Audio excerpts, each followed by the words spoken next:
Extract 1 Brutus, you wronged yourself to write in such a case.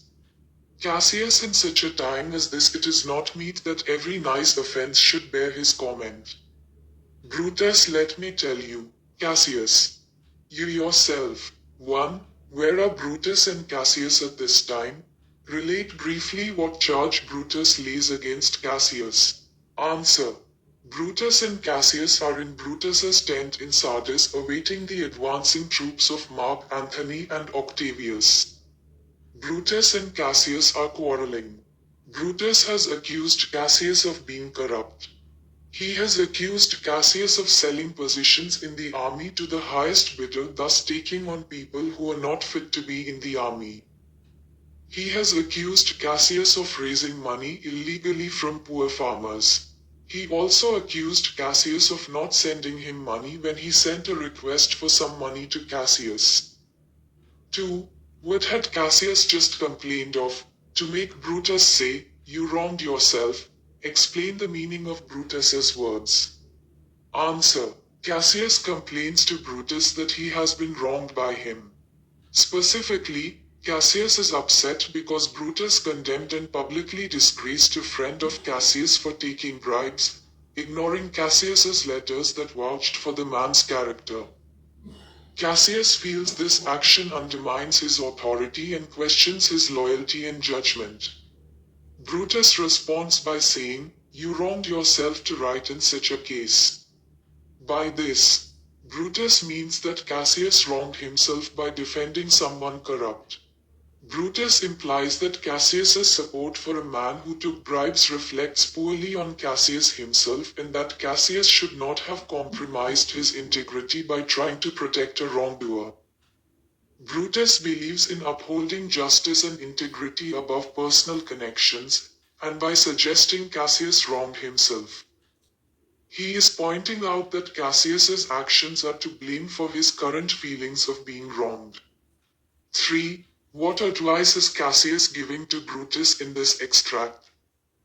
Do you think that Cassius was being practical?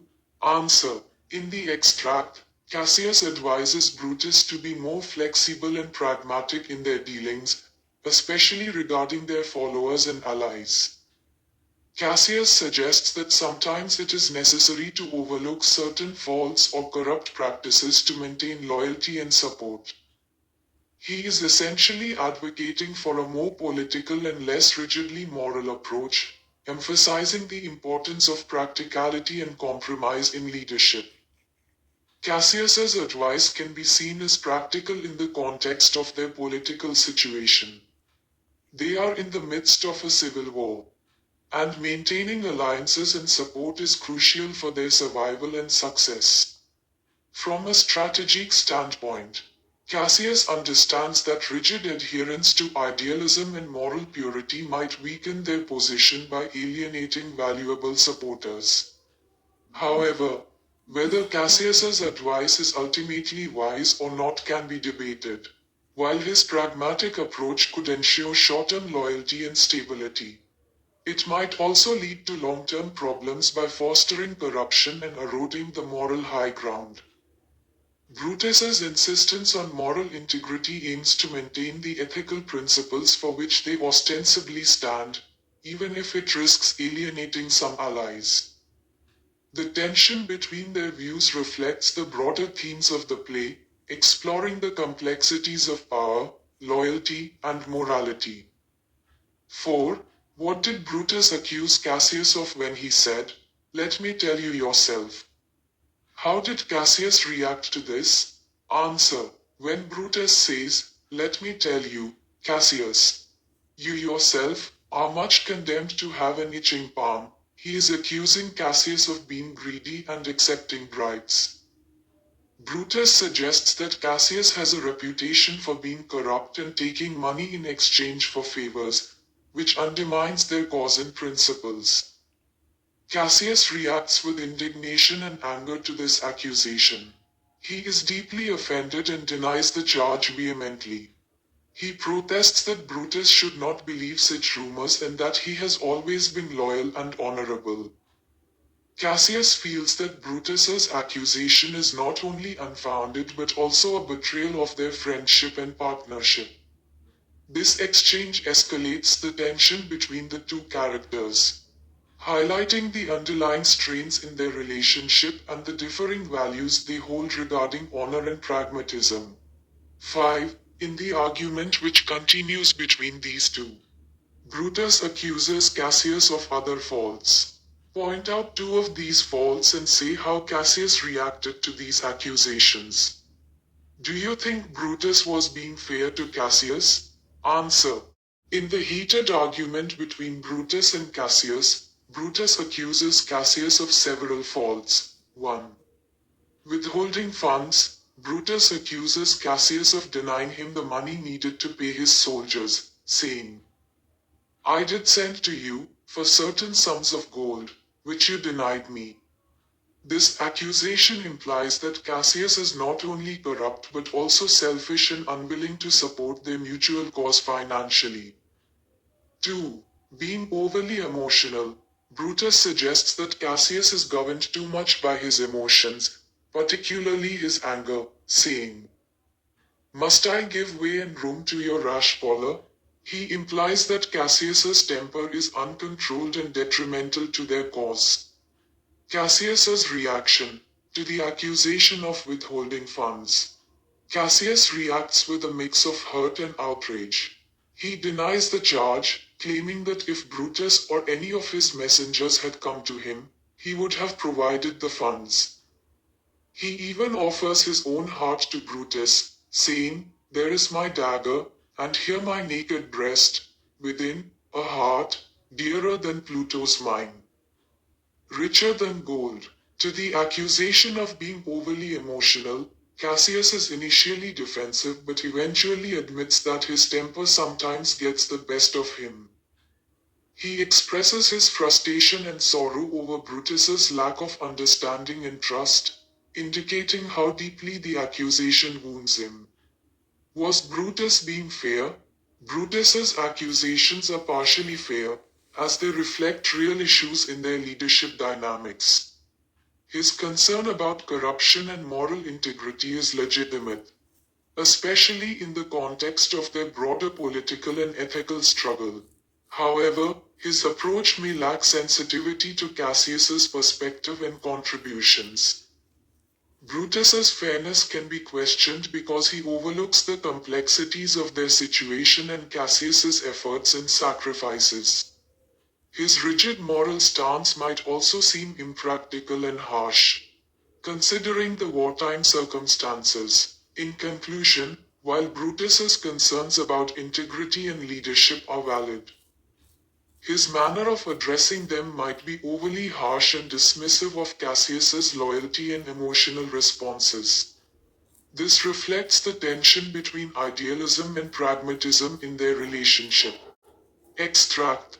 To Brutus the name of Cassius honors this corruption, and chastisement doth therefore hide his head.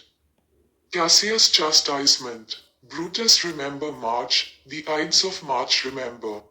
Did not great Julius bleed for justice, Sake? What villain touched his body, that did stab, and not for justice? What shall one of us? 1. What sort of corruption is referred to in the extract? What has been the reaction of Cassius, just before the extract, to this accusation? Answer. In this extract, the corruption Brutus refers to is Cassius's alleged acceptance of bribes and his protection of corrupt men. Brutus accuses Cassius of dishonoring their cause by involving himself in such corrupt practices and allowing them to go unpunished. Cassius's reaction just before this extract. Just before this extract, when Brutus accuses Cassius of having an itching palm and being corrupt, Cassius reacts with anger and indignation. He denies the accusations and expresses his frustration at being wronged by Brutus. Cassius feels deeply insulted and betrayed by Brutus's allegations. He vehemently defends his honor and protests against the accusation, even to the point of offering his own life to prove his sincerity. He says, "There is my dagger, and here my naked breast.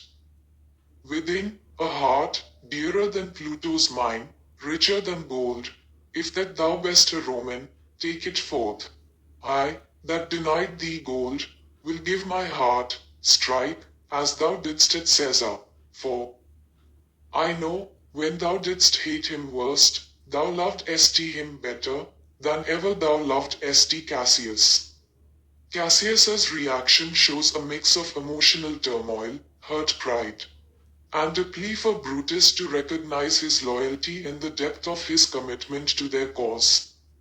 2. What does the Ides of March signify to them?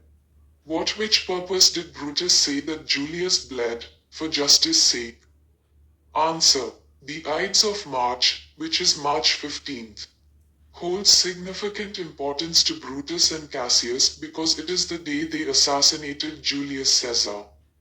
This event was a pivotal moment in their lives in Roman history, marking their rebellion against what they perceived as Caesar's tyranny and the beginning of their quest to restore the Roman Republic. Brutus claims that Julius Caesar was assassinated, for justice' sake, to emphasize the noble and moral motivations behind their actions. According to Brutus, the conspirators, including himself, believed that they were acting in the best interest of Rome by killing Caesar. They feared that Caesar's growing power and ambition would lead to the end of the Republic and the establishment of a dictatorship.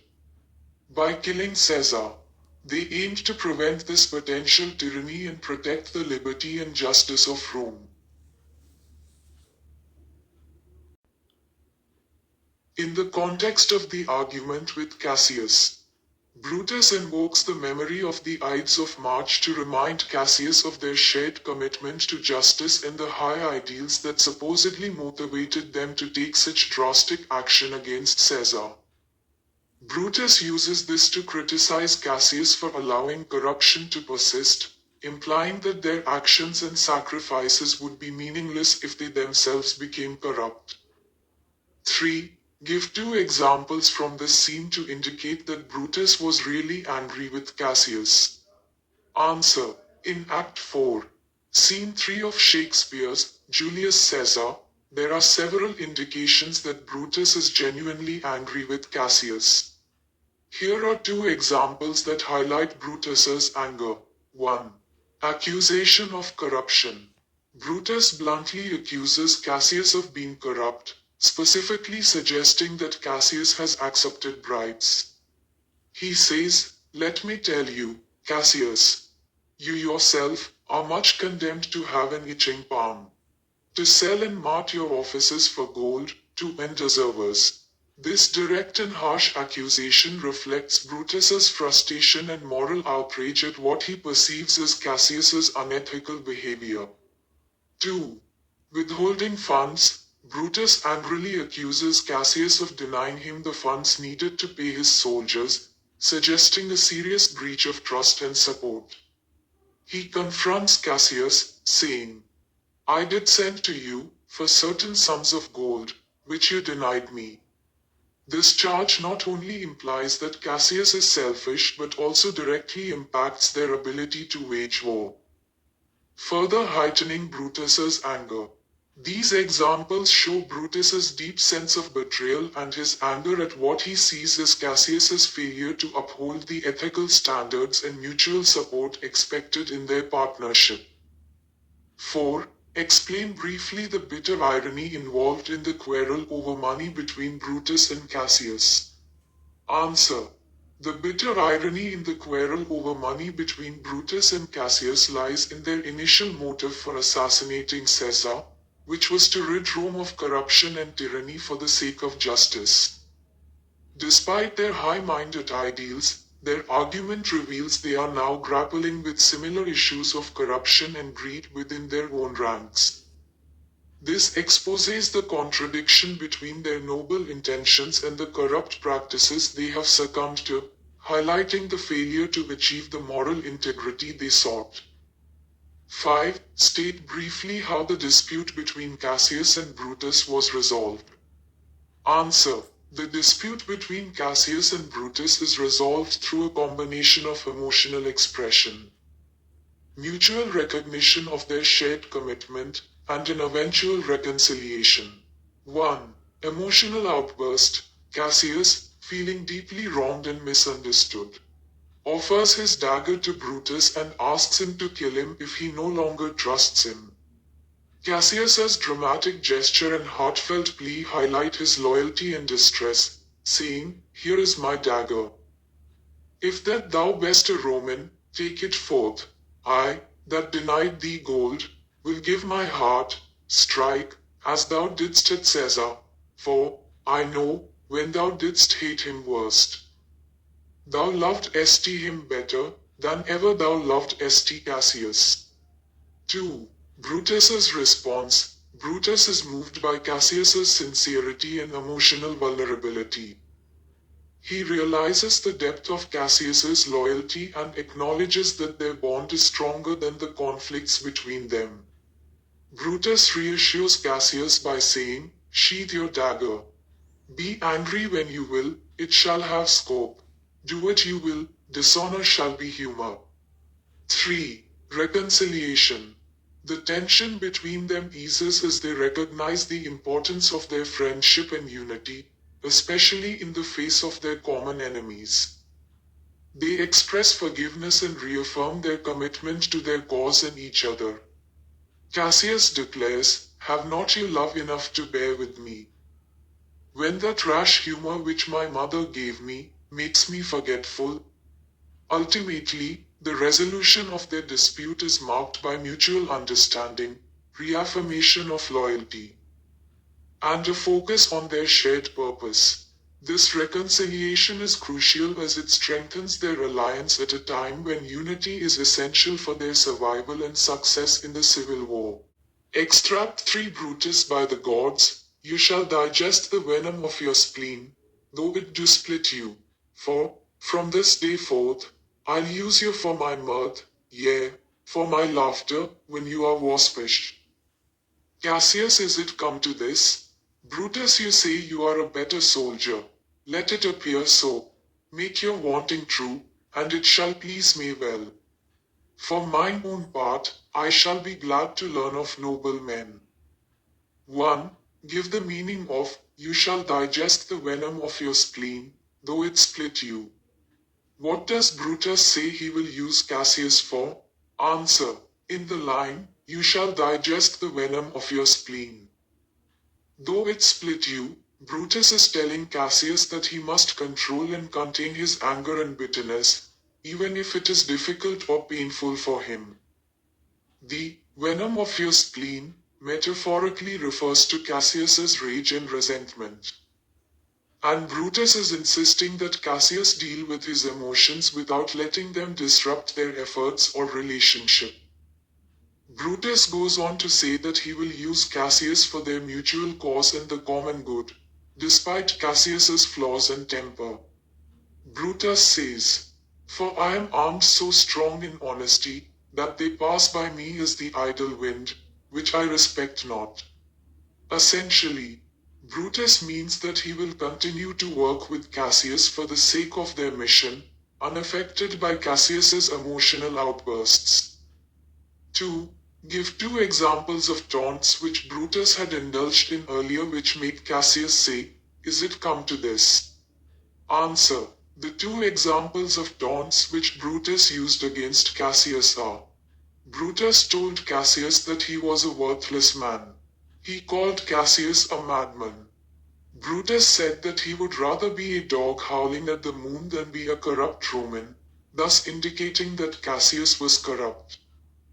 3. Under what conditions had Cassius made the statement that he was a better soldier than Brutus? How accurate is Cassius's assessment of himself as a soldier? Give reasons for your answer. Answer. When Brutus accused Cassius of auctioning positions in the army to the highest bidder and said that they had killed Caesar because Caesar was dishonest, Cassius said he was a more experienced soldier than Brutus and was able to make important decisions. Cassius's assessment of himself as a more experienced soldier than Brutus appears to be correct. This is clear when he advises Brutus that they should let Antony's and Octavius's armies reach Sardis rather than going to Philippi to meet the enemy. Cassius wanted the army of the enemy to reach Sardis since this would make their soldiers tired and stretch their supply lines. However, Brutus rejected this suggestion and asked Cassius to move to Philippi to engage the enemy. 4. What is meant by wanting?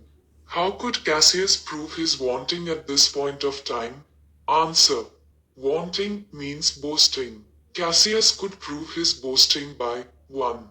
Demonstrating military experience, highlighting his extensive past victories and successful strategies. 2. Showing tactical expertise, successfully leading troops and devising effective strategies in their current conflict. 5. While Brutus and Cassius are arguing, a strange visitor enters the scene. Who is he? What is the purpose of his visit? How does Brutus react to his arrival? Answer. While Brutus and Cassius are arguing, a poet tries to enter the tent. The purpose of his visit is to settle the quarrel between Brutus and Cassius. The poet felt it was a shame that the two generals were quarreling among themselves. Brutus reacts very angrily to his arrival. He felt that the poet was being very rude in coming to the tent. He also said that a poet has no role to play during a war and that the poet should be entertained only when there is no warlike situation. Extract 4 Cassius. There is my dagger, and here my naked breast, within, a heart dearer than Plutus mine, richer than gold.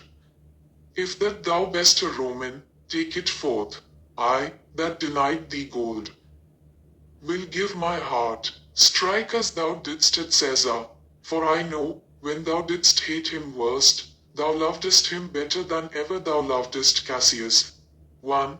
In what state is Cassius? Why is his heart richer than gold?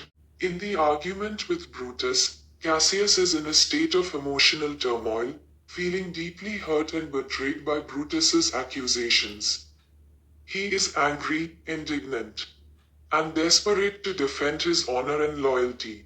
His emotional state is evident when he offers his dagger to Brutus, expressing his willingness to die if Brutus no longer trusts him.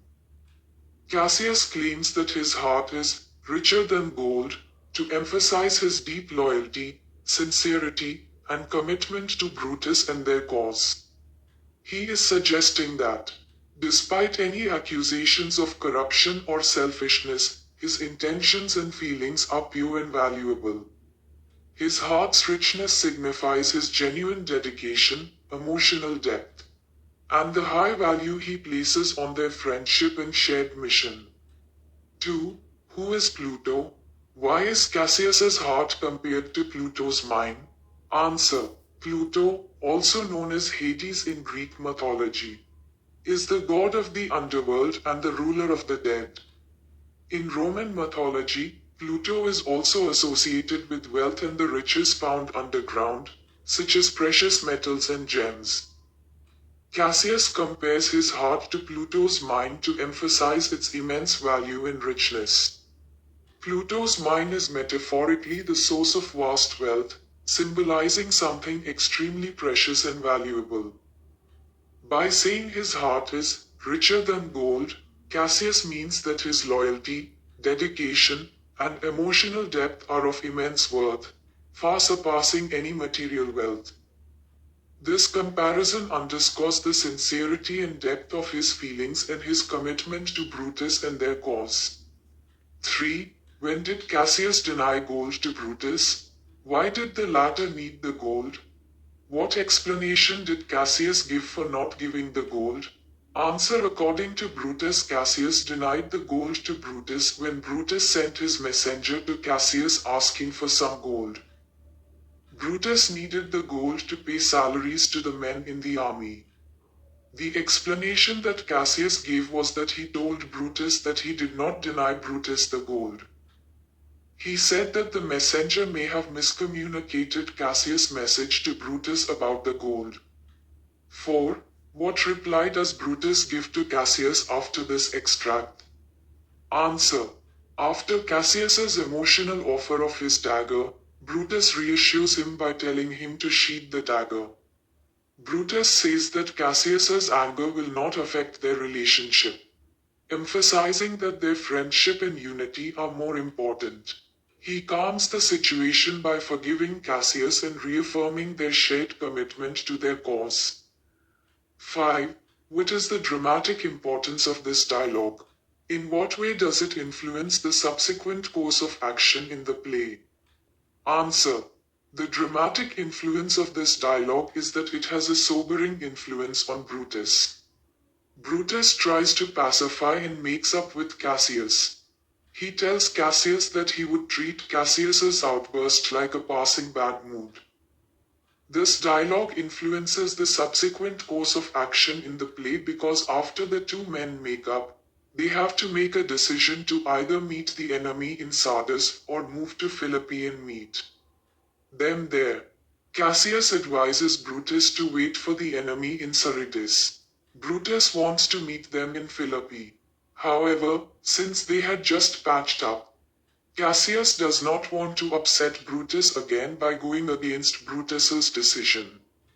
This decision to meet the enemy in Philippi alters the outcome of the battle. Extract 5 Cassius Portia, art thou gone? Brutus no more, I pray you. Messala, I have here received letters that young Octavius and Mark Antony come down upon us with a mighty power, bending their expedition toward Philippi. Messala myself have letters of the selfsame tenor. 1. Where has Portia gone? Why is Brutus so abrupt as to wave aside the thought of Portia? What does it show us of his nature? Answer. Portia has committed suicide by swallowing hot coals. Brutus waves aside the thought of Portia because he is under immense pressure and needs to stay focused on the impending battle against Antony and Octavius. This shows about his nature. 1. Stoicism. Brutus exhibits emotional control, adhering to Stoic principles. 2. Sense of duty. He prioritizes his public responsibilities over personal grief. 3. Emotional restraint. His reaction highlights his inner strength and the heavy emotional burden he carries. 2. Who is Messala? What is the self-same tenor of which Messala speaks? Answer. Messala is a servant of Brutus. Self-same tenor means that Messala had also received letters that conveyed the same information that the letters Brutus had received contained. The information conveyed in both letters was that the army of Octavius and Antony was moving quickly towards Philippi. What other news does Messala give just after this extract? Answer. The other news that Messala gave just after this extract was that Octavius and Antony had put to death 100 senators. He said that Cicero was one of the senators who was executed. 4. What does Brutus come to know, from the letters he received, about Octavius and Antony? Where does Brutus plan to meet the enemy? Answer. From the letters that he received, Brutus comes to know that the army of Antony and Octavius is advancing towards Philippi.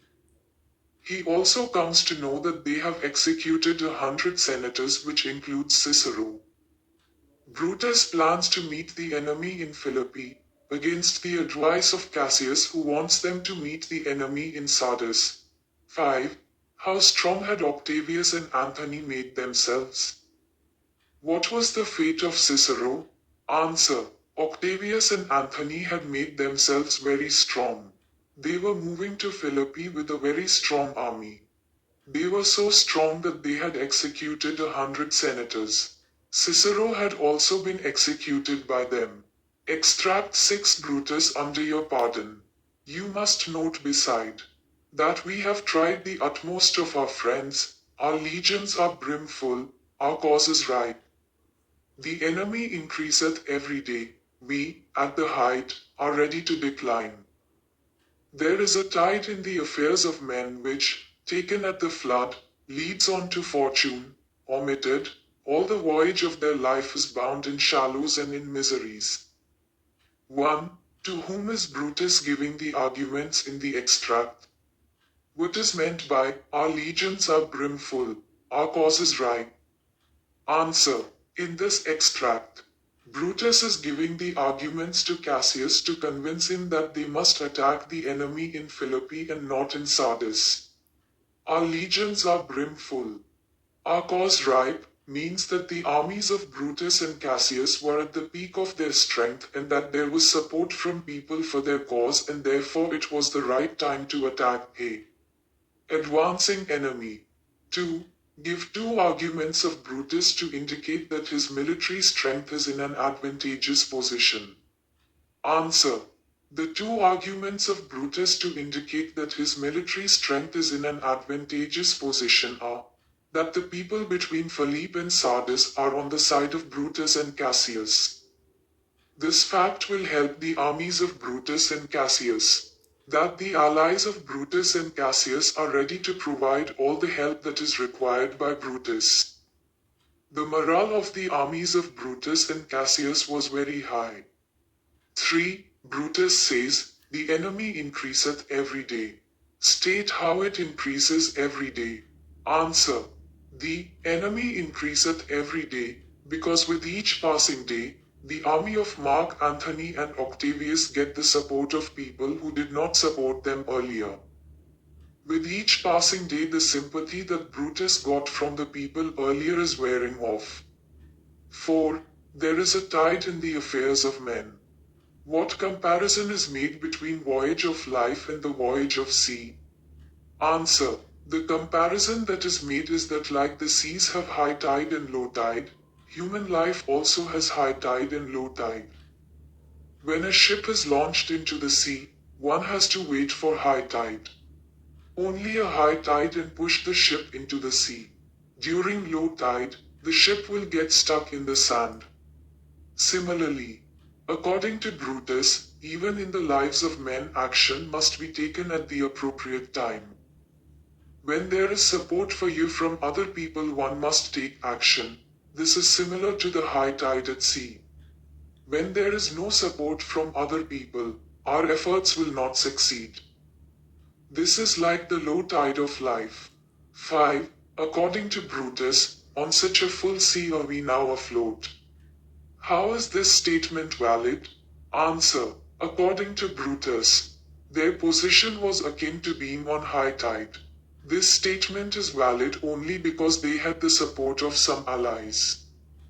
This is also true because the people between Philippi and Sardis still supported Brutus and Cassius. Extract 7. Brutus, how will this taper burns? Ha! Who comes here? I think it is the weakness of mine eyes that shapes this monstrous apparition. It comes upon me. Art thou anything? Art thou some god, some angel, or some devil, that mak'st my blood cold and my hair to stare? Speak to me what thou art. 1. To whom does Brutus speak in the extract? Which is the setting of the scene during this time? Answer. Brutus is speaking to the ghost of Julius Caesar in the extract. The setting of the scene during this time is as under. Brutus and Cassius have now reconciled their differences. They have also decided to march to Philippi. Brutus, like the others, is very sleepy and he has put on his dressing gown. He has bid everyone good night. He has asked his guards to sleep in his tent. Varro plays his musical instrument for Brutus for some time. The candle is burning dimly in the tent when Brutus sees an unnatural appearance. This was the ghost of Julius Caesar. 2. What is the apparition referred to in the extract? Why is it said to be monstrous? Answer. The apparition is referred to as some god, angel, or devil.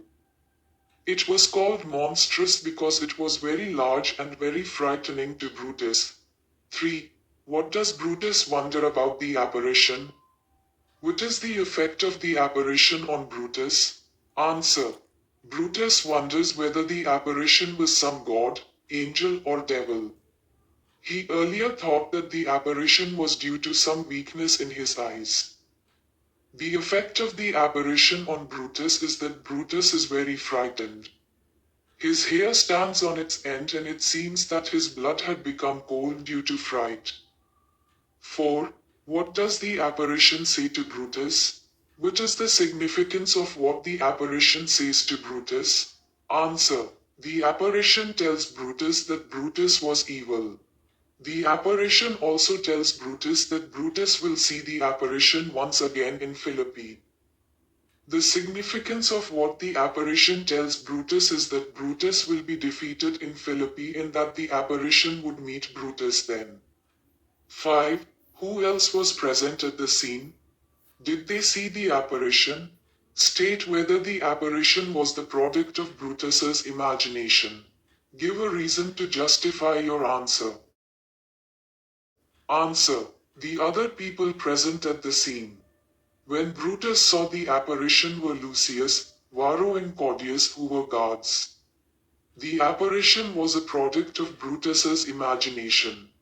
We can say that the apparition was a product of Brutus' imagination for the following reasons. Brutus had not slept well for many days. When a person is deprived of sleep, the person may see things that do not exist. That the others who were in the tent did not see anything. Brutus was feeling guilty that he had killed Caesar using the wrong means. This feeling of guilt could have led to him seeing the apparition which came from his imagination. That Brutus himself was foreseeing defeat in Philippi. This subconscious understanding was manifesting as Caesar's ghost and giving him this message of defeat.